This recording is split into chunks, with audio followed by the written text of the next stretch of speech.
You ask Tiger to solve. This deals with linear equations with one unknown. The final result is x equals 15. Let's solve it step by step. Group all constants on the right side of the equation. Subtract 1 from both sides. Simplify the arithmetic.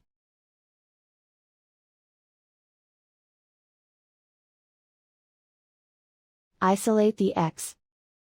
Multiply both sides by inverse fraction 3/2.